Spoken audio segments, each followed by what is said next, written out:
تمہیں رزق دیا ہے اس رزق میں سے نیک کاموں پہ خرچ کرو۔ حضرت ربیہ رضی اللہ تعالیٰ عنہ حضور کے صحابی ہیں، وہ فرماتے ہیں کہ میں نبی پاک صلی اللہ علیہ وسلم کی خدمت میں حاضر رہا کرتا تھا۔ دن کو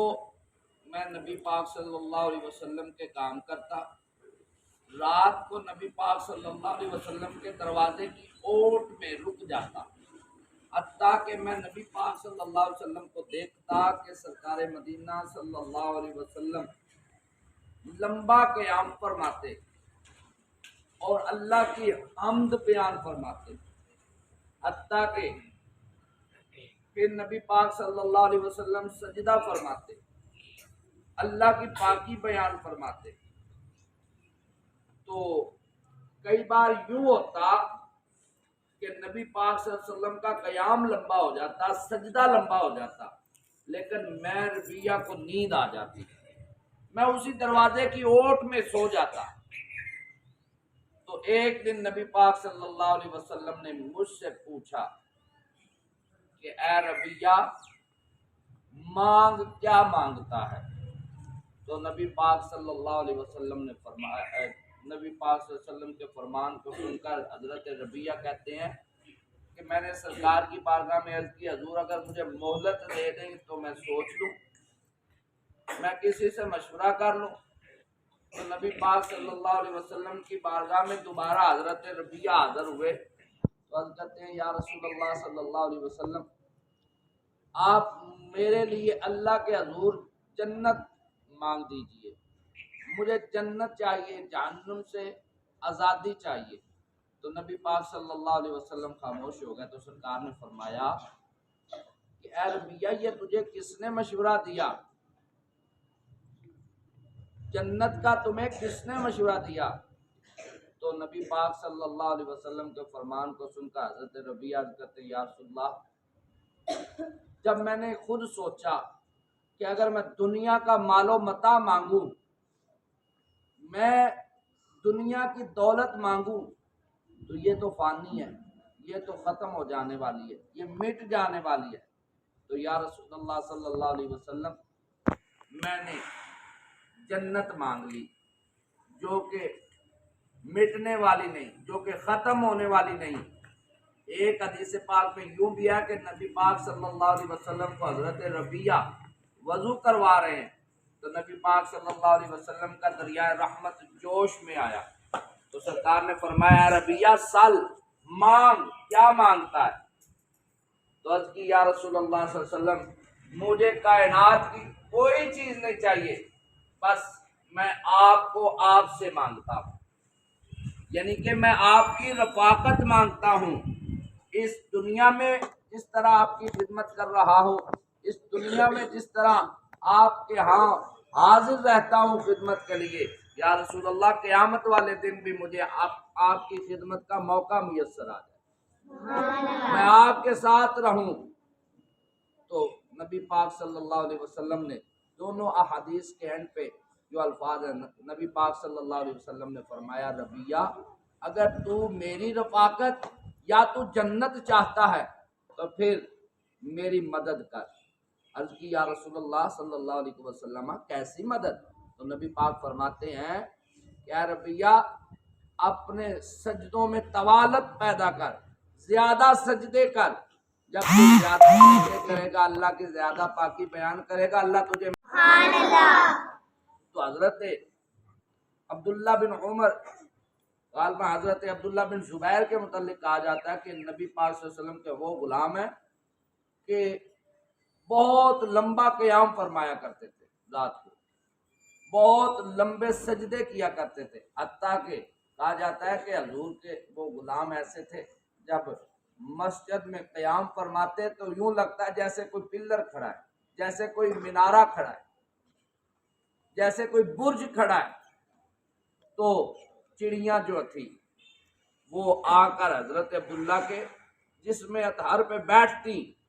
ان کو معلوم نہ ہوتا کہ یہ کوئی انسان کھڑا ہے۔ ایسا قیام، بے خودی کا قیام، یعنی کہ دنیا و ما فیہا کی خبر ہی نہیں، اس طرح کھڑے ہیں اللہ کے حضور کہ چڑیاں بیٹھ رہی ہیں، ان کو پتہ ہی نہیں یہ دیوار ہے یا انسان ہے۔ حتیٰ کہ جب نبی پاک صلی اللہ علیہ وسلم کے یہ غلام سجدہ فرماتے تو پھر نبی پاک صلی اللہ علیہ وسلم کے غلام کے جسم اطہر پہ چڑیاں آ کر بیٹھتی، تو آپ کو جو لقب دیا گیا، یعنی کہ صحابہ کرام علیہ رضوان حضرت عبداللہ کو کہا کرتے تھے یہ مسجد کا کبوتر ہے، یہ مسجد سے باہر ہی نہیں نکلتا، یہ مسجد میں ہی رہا کرتا ہے۔ تو پیارے بچوں، نماز دین کا ستون ہے۔ نبی پاک صلی اللہ علیہ وسلم نے فرمایا اسلام کی بنیاد 5 چیزوں پہ ہے۔ کتنی؟ بعض روایات میں 6 چیزوں پہ ہے۔ کون سی؟ سب سے پہلے نبی پاک صلی اللہ علیہ وسلم فرماتے ہیں کہ سب سے پہلے اللہ کو ایک ماننا، اللہ کے سوا کسی کو خدا نہیں ماننا،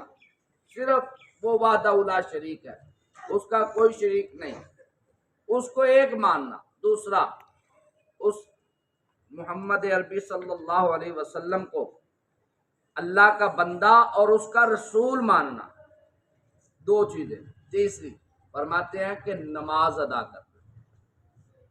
چوتھی بنیادیں، اسلام کی بنیادیں، تیسری نماز ادا کرنا، چوتھی زکوٰۃ ادا کرنا، پانچویں بیت اللہ شریف کا طواف کرنا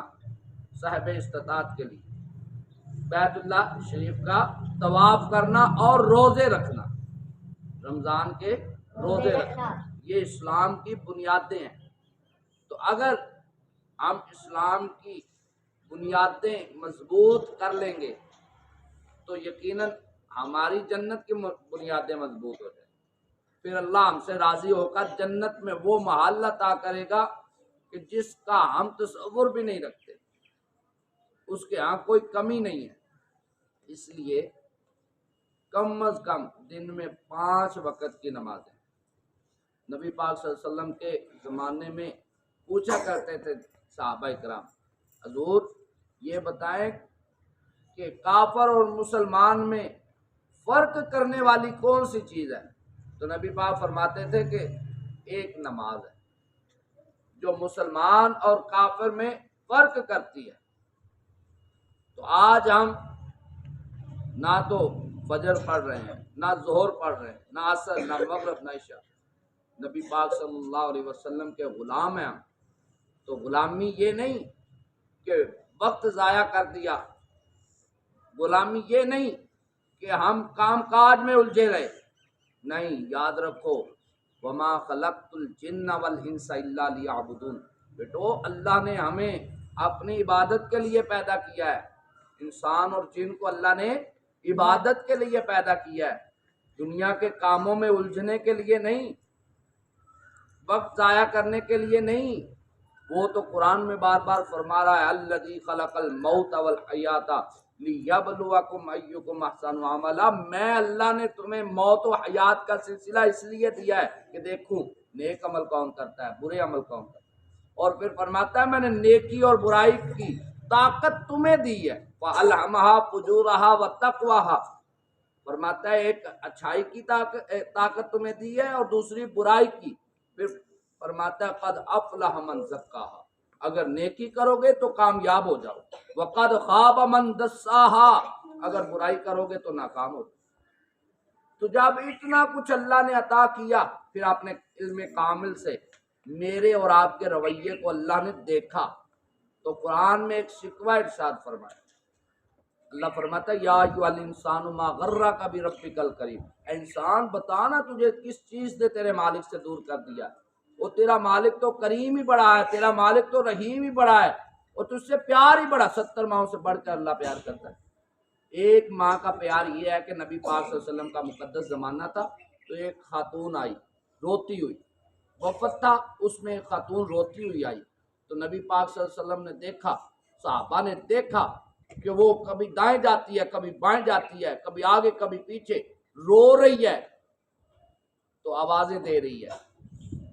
اپنے بیٹے کو بلا رہی ہے، اس کا بیٹا گم ہوا ہے، کسی کا بھی بیٹا دیکھتی ہے اس کا چہرہ اپنی طرف موڑ کر